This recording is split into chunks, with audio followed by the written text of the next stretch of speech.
Alam nyo ba na pwede tayong magtanim ng kalamansi kahit 5-gallon container lang? Hello mga ka-agri! Ang episode po natin ay tungkol sa kalamansi sa container. Ibabahagi ko po sa inyo yung pamamaraan ko po ng pagtatanim, kung paano ko po napapabunga ng marami yung mga kalamansi kahit ganito lang kaliit yung kanyang container. Coming up! Ang air pruning po, yan yung pag self-prune ng halaman sa sarili niya pong ugat. Then, imamulch ko lang po siya dito. Ito pa yung mga idadagdag natin. May pinipera ko dito na abo. Kung mapapansin nyo po, may mga butas yung gilid ng container. Nandito po tayo ngayon sa aking backyard kitchen garden. Ito po yung mga ilan sa tanim kong kalamansi dito sa aking bakuran. Magkakaiba po yung mga kalamansi ko. Nagtanim po ako dito ng kalamansi galing sa seeds.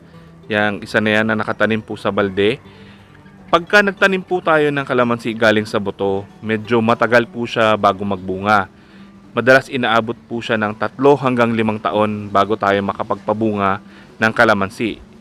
Pero kung gusto nyo po ng mas mabilis magbunga, mga ilang buwan pa lang mula ng pagtanim natin, bumili po kayo ng mga grafted or markot na kalamansi. Tulad po dito, itong isa na to ay grafted. Nabili ko siya sa isang flower garden shop. So yung grafted po, ang ibig sabihin niyan, pinagdugtong yung magkaibang puno. Meron siyang rootstock, itong nasa baba. Ito po ay kalamanda rin, tapos dinugtungan siya ng kalamansi. So maganda po dito sa grafted, yung dalawang characteristics po ng pinagsamang puno, yun po yung lumalabas doon sa bunga. Kaya makita po natin, medyo malalaki yung bunga ng tanim nating grafted na kalamansi. Compared sa dito na markot, ito naman pong markot, yung isang pamamaraan para makakuha tayo ng seedlings galing po sa isang matandang puno. So ang ginagawa po dito, pinapaugat yung sanga, kinakayasan po yung balat ng puno, tapos nilalagyan ng lupa, nilalagyan ng plastic, then after 1 month, pag nagkaugat na, saka pinuputol. So dyan po mabilis din natin mapapabunga yung kalamansi. Mabilis siyang magbunga kasi yung kalamansi na pinagkukunan ng markot ay matured na, nagbubunga na siya. Kaya yung pinuputol or yung kinukuha natin na seedlings doon sa mother plant ay adult na rin. Kaya mabilis pong magbunga yung mga markot na kalamansi. Pero yung characteristics niya, kung ano yung mother plant, ganun din po yung ibubunga ng kalamansi na yon. Then, itong isa na to ay markot din. Sinubukan ko po yung isang experiment. Nagmarkot ako ng kalamansi. Galing din po sa markot na kalamansi. So dito po siya galing. Minarkot ko yung isang sanga. Tapos ayan na po siya. Tinransplant ko na dyan. So far okay naman. Walang problema. May mga bunga na rin. Medyo malalaki na ibang bunga. Tapos may mga maliliit pa dun sa likod. So tingin ko walang problema kung magmamarkot tayo. Galing din po sa markot na puno. So hindi po kami expert pagdating sa mga pagmamarkot. Sinubukan lang po namin yung magmarkot galing din sa markot na puno. Sa mga expert po sa kalamansi, okay lang po ba yon na imarkot natin yung isang kalamansi galing din sa markot? Ano po ba yung magiging long-term effect niya? Kasi sa nakikita po namin walang problema, pero sobrang aga pa para mag-conclude tayo na pwede pa.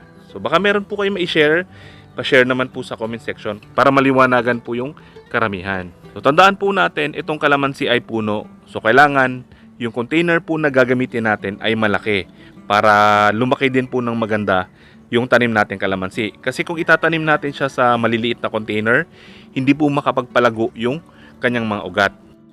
Itong kalamansi na to, tinanim ko lang po ito sa 5-gallon container. Yung container po ng mineral water. Pero meron po akong ginawa dito na isang technology para kahit maliit lang yung container, kaya niya po magbunga ng marami. So, ginawa ko po dito, ginamitan ko po siya ng air pruning technology. Ang air pruning po, yan yung pag self-prune ng halaman sa sarili niya pong ugat. Ang nangyayari po dito, kapag kaganito yung design ninyo ng kalamansi, pag binunot natin siya, makikita nyo po yung ugat ng kalamansi ninyo, maganda yung kanyang root system, hindi po siya bumibilog doon sa container. Compared sa ganitong klaseng container, ito pag binunot natin, makikita po natin yung ugat ng kalamansi, kumorte rin doon sa inyong container. Pero dito, ibang klase. no, mas maganda yung kanyang root system. So paano ba nangyayari yon? Paano gumaganda yung root system ng kalamansi pag ganito yung design natin ng container? Kung mapapansin nyo po, may mga butas yung gilid ng container. Diyan po kasi pumapasok yung hangin.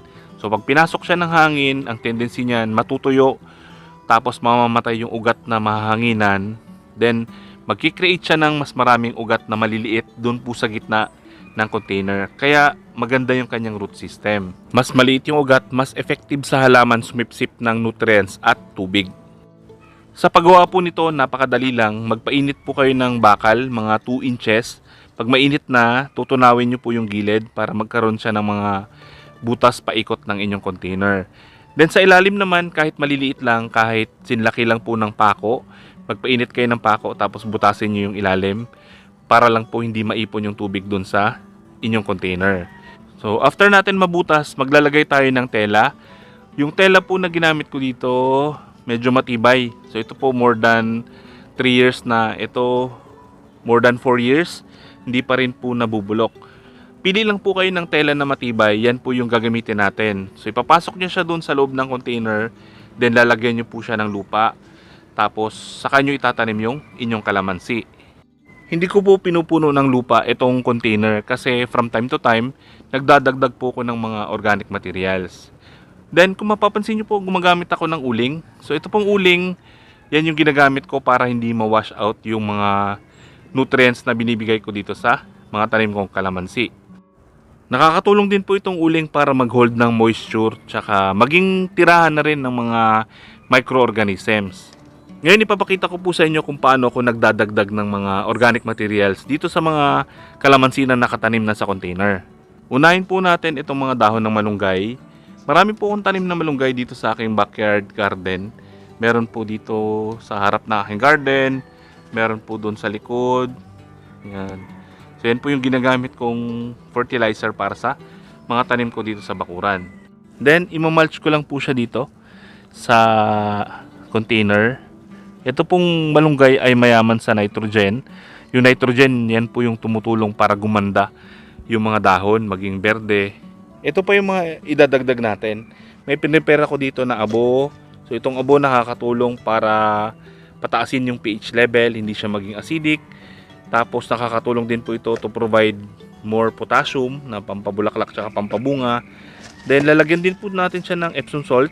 Pero kung wala, walang problema. Then magdadagdag tayo ng panibagong potting mix para mag-provide pa ng additional nutrients. So ito pong potting mix natin ay 50-50. 50% lupa, tapos pinaghalo-halo ko na yung 50% na organic materials, mga ipa ng palay, compost, yung dumi ng bulate, sinunog na ipa. So yan na po yung gagamitin natin sa ating kalamansi. Then ang ibang didilig po natin itong ating swamp fertilizer, yung mga binabad po na organic materials. Yan, budburan na natin ng Epsom salt. Pwede rin po natin tunawin yung Epsom salt sa tubig para mas mabilis pong kumalat dun sa ating container. Then, ilagay na natin yung lupa. Yung ating potting mix. Yan. Tapos, budburan natin siya ng abo para hindi siya maging acidic. Tapos mag-provide din ng potassium. Then kuha tayo ng swamp fertilizer. Yan yung ating ipangdidilig. So yung uling dun sa ilalim, yan na po yung mag-hold ng mga nutrients para hindi siya ma-wash out. After 1 month, bababa ulit yung level ng lupa. Pwede natin ulitin yung ginawa natin, magdadagdag tayo ulit ng organic materials. Kahit po hindi ganito yung mga materials na ibigay natin, walang problema. Kahit pure na dumi ng bulate or pure compost lang, walang problema. As long as may binibigay tayong nutrients dun sa ating mga tanim na kalamansi. Then isa pa, para dumami pa yung mga bunga ng inyong kalamansi, tulad nito, mga pitasin na. So pitasin natin yan para magkaroon po siya ng panibagong bulaklak. So ito po nakaraan, nagpitas ako ng ilang piraso. Kami mga tumubo naman na bagong bulaklak. Pati dito. Yan. So yan po yung isang sekreto para tuloy-tuloy yung pagbunga ng ating kalamansi. Pitas lang tayo ng pitas. Wag na wag po natin hahayaan na mabulukan ng bunga yung ating tanim na kalamansi. So sana po nakatulong yung information na to. Sana tulungan nyo rin kami i-share yung mga information para makatulong po tayo sa iba. Maraming salamat po. Happy farming!